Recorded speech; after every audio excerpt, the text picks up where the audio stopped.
Second exercise we're going to do is that I'm just going to give you a process by which you can calculate your worth, your hourly worth. So it's a very simple process. You look at your monthly income. Just think of monthly income, how much you make a month from all the streams. Do an average.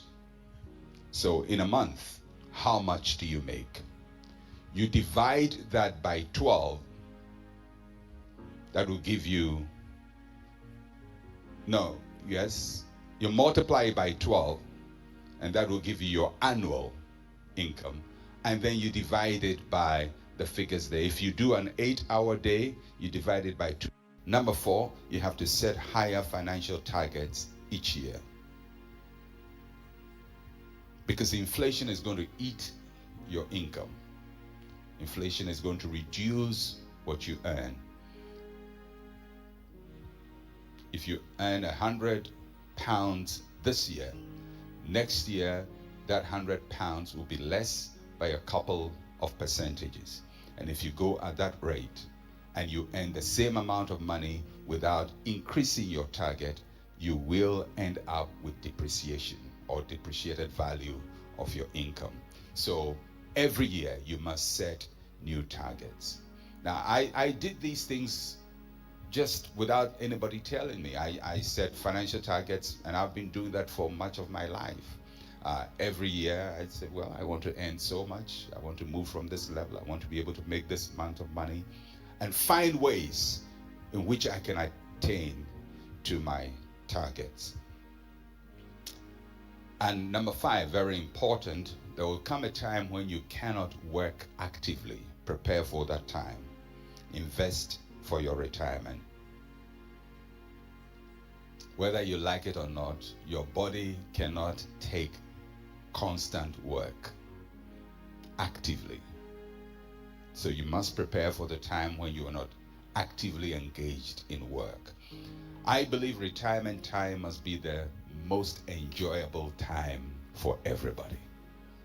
Everybody should look forward to retirement, when you can relax, cross your legs, recline in the easy chair, and let the money flow. You can go on vacations without hindrance. You can take care of your grandkids and spoil them. If you're a man, you spoil your wife. If you're a woman, you spoil your husband. If you're not married, spoil yourself. But you have to look forward to that day when you can really enjoy life after giving about 50 years or 40 years of active service, to just take a break, travel around the world, see nice places, and just breathe in the air, smell the roses, observe art, go to the opera house, listen to beautiful orchestral music, go to the museum, watch nice paintings, sleep, wake up at 12 in the afternoon, in the noon, and have no problem of anybody firing you. No deadline to meet. Just enjoy life. I believe there must be a Sabbath for everybody. Everybody must have a Sabbath, a time when you do nothing except just enjoy life. But you know, retirement can be very scary. Retirement can be very scary, and if you don't prepare for it, it can really, really be a very horrible time on earth. And for most people, that's what retirement is. No system, no pension system can take care of your needs permanently. You have to take charge of that. Oftentimes we hear about the importance of diversifying investments, which is very important when you're doing investments, but I believe diversifying our income streams is just as important, particularly in very difficult economic times. So what are the tools we're going to use to grow our income streams? What do you need? What tools do you need to grow your income streams? The first thing you need is predominant skill. Predominant skill. What stands out? What skill stands out predominantly in your life? Now remember, I didn't say predominant profession. I said predominant skill. And I'm going to explain why I say that. Now, I am a pastor. I suppose you know that by now. That's my profession or my vocation. Now, we don't like to call it profession. We like to call it vocation because it's holy. But that's my profession. You don't earn money by your profession. You earn by your skill. So in terms of income, I don't think of myself in relation to my profession, because if I do that, I limit my effectiveness. I think of myself as a communicator, a trainer, a consultant, an advisor. Those are skills. They are not profession. I'm a communicator, I'm a trainer, I'm a consultant, I'm an advisor. Now, I can use those gifts on Sunday morning in my church. I can also use it on Monday morning doing corporate training for a multinational company. Because now I'm free from the tag of a profession. I am using skills. Once you separate your profession from your skills, you now can see the scope of what you are going to be able to achieve. So don't just think of your profession. I know you have a profession. You call yourself by whatever profession. I'm a lawyer, and so on and so forth. Yes, that's your profession. But what are the skills you use as a lawyer? What are the skills you use as a doctor? What are the skills you use as a carpenter? What are the skills you use as a hairdresser? Most hairdressers have a lot of skills. They are confident. They're able to listen to people's secrets. They're able to engage people in conversation. And these are... They are all skills you develop. Some skills you develop unconsciously, but you just find out you're able to do it. You just find out you're able to do it. After having been pastor for so long, teaching, preparing, I just realized I can teach, I can instruct, I can train. I've trained people who were poor, and I've helped them to pick up professions. Then I said, why not? Why don't I repackage this skill in the corporate world, no scripture verses, and go and make money with it? And I do that. All right, so it's skill. Now somebody would say, well, but you are called. Yes, that's my vocation, but I have skills. And you don't make money simply with your profession. You make money with your skills. So take time, think through this, your predominant skills. What do you do? Are you a trainer? Are you a communicator? Are you a confidant? Are you an advisor? Are you a consultant? Are you an inspirer? Are you a motivator?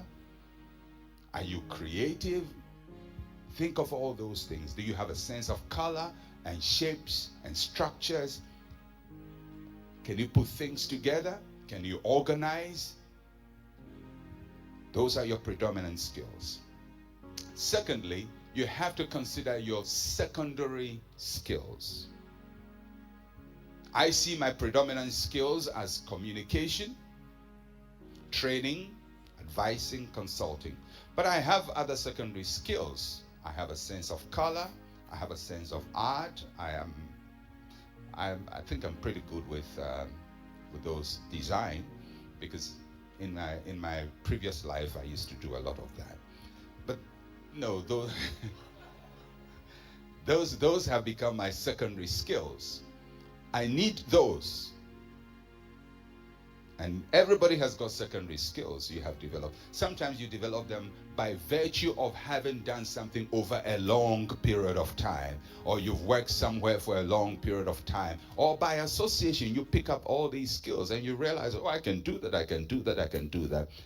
Your predominant skills are important. Your secondary skills are important. Thirdly, you need hobbies and interests.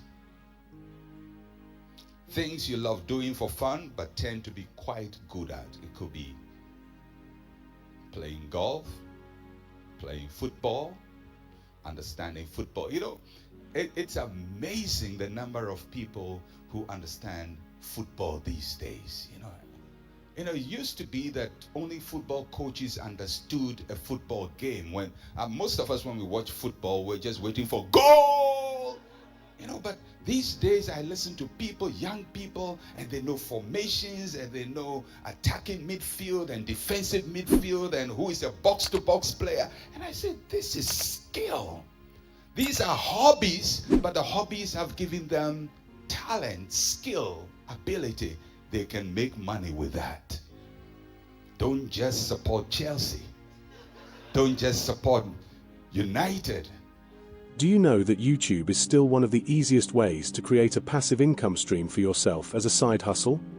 This opportunity to earn from YouTube is highly recommended if you're a stay-at-home mum or student, or you want to make money online without too much stress. Here's the opportunity of a lifetime. There is a link in the description of this video. If you click on it, you will get free instant access to the video training that will show you how to create a passive income stream for yourself on YouTube. Click on that link in the description now and thank me later. And those other guys, don't just support them. You watch all these guys, you listen to the commentary, you study the football statistics. What are you doing with all that skill? And I'm going to show you, you can use all of that to make money. Because everything you learn in life can be sold. Everything you learn in life. Don't throw away your expertise.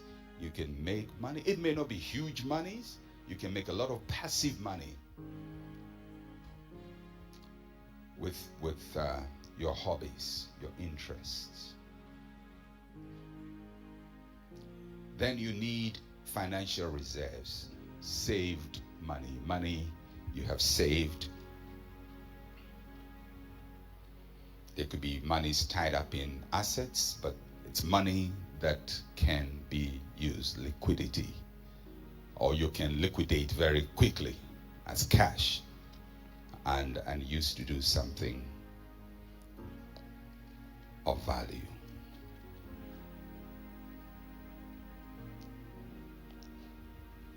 In order to deploy all of these, you have to have money-making competencies. Money-making competencies. So what do you have to do? You have to sharpen your known skills. You have to sharpen your known skills. You have to grow new skill sets.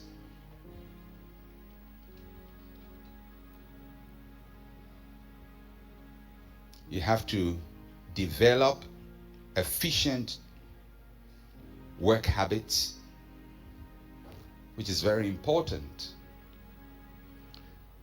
Now, normally when I tell people the kinds of things they ask me the question, is always predictable. So, do you have time to rest? I mean, how are you able to do all of these things? It's simply efficient working habits. Efficient working habits. I don't need time, too much time, to do a lot of things I do. I'm a pastor of a local church. I'm an overseer of a big church denomination. I'm chancellor of a university. I'm a chairman of a bank. I'm a chairman of a pharmaceutical company. I work with an ICT company. I sit on various boards. I run my private consultancy. I sit on think tanks, on advisory boards. I do so many of these things, and I still jog, and I lift weights, and I still love my wife. All right. Now, so how are you able to do all of these things? I don't need eternity. It's just efficient work habits. And the skills you develop along the way to help you to make decisions very quickly, to manage your time more efficiently, and to be able to think through the solutions that people struggle with. And I just realized I could do that. I mean, I didn't have banking training, but I'm a chairman of a bank. And I was intimidated the first time. I said, wow, what am I going to do? I'm just going to make a mess of myself. But money is so easy to understand. Just find out where it's coming from and where it's going, and that's it. That's it. Where is the money coming from and where is it going? Track it. And I sit down there and I have all these bankers and people with all kinds of banking degrees, and I ask very simple questions. What about this? What about that? Everybody says, we haven't thought about that. It's just common sense. You look at facts, you query the facts, you demand answers from the facts, and you get the answers. It's not that hard. If I can do it. And I was horrible with mathematics. Still horrible with mathematics. But I realized really in finance, you don't need serious mathematics. It's just addition, subtraction. That's all. And I could do addition, I could do subtraction, I could do some multiplication, some division. If it goes beyond that, I'm just blank. But I just realized all you need to do is add up the numbers, subtract, and be detailed, and be logical, and you understand it. It's not that tough, really. Many times we allow things to intimidate us. You look at a financial statement, wow, what does that mean? It doesn't mean much. It's addition and subtraction. That's all. Just follow the numbers. The numbers tell their own story. So you have to have efficient working habits, time management, good cooperation with people, team building, inspiring people, be a good person, be able to work with other people. Monitor social needs and trends. Find out what people need, what's happening in the marketplace, what is happening to people. Because the need of society is always a business opportunity. If people are spending too much time in traffic, it means that there are things they're not able to do and may need somebody to do for them. Somebody to take care of their groceries, somebody to cook for them, somebody to help them to solve some problems that they're not able to solve. So check what the society is doing to people and find solutions. Monitor social needs and trends and build useful contacts. Don't burn bridges in life. Make good friends. Connect with people. Don't make unnecessary enemies. If an enemy is a useful ally, keep him. Hate him, but keep him. That's why you have a European Union. And the English don't like the French. But you need them. So you smile. The Germans don't like the French. The Italians don't like the Spaniards. But they have to work together. Otherwise, America will eat them up. Now, even almighty United States, they don't like Mexicans. They don't like Canadians much. But they have to come together because China wants to eat them up. So, you always have to realize you don't need to like a person for him to be a useful contact or an ally. It's not just about personal like or dislike. It's about usefulness. Are they useful to you? Can you use that contact? Can you use that connection? So build useful contacts. And sometimes as Christians, I have people ask me all the time, can a Christian work with an unbeliever in that environment? I know it's always a difficult choice to make, but I don't go to work to share fellowship. When I sit with people at the board, we are not praying and worshiping God. We are solving a financial problem. I need their brains, not their spirit. Is that right? So I could witness to them later on, but that's not why I'm there. I'm there because we are engaged in an endeavor and I need their brains, I need their input. And they may not love Jesus, but they love the numbers and they love the money and I love the money, so let's work together. Do you know that YouTube is still one of the easiest ways to create a passive income stream for yourself as a side hustle? This opportunity to earn from YouTube is highly recommended if you're a stay-at-home mum or student, or you want to make money online without too much stress. Here's the opportunity of a lifetime. There is a link in the description of this video. If you click on it, you will get free instant access to the video training that will show you how to create a passive income stream for yourself on YouTube. Click on that link in the description now and thank me later.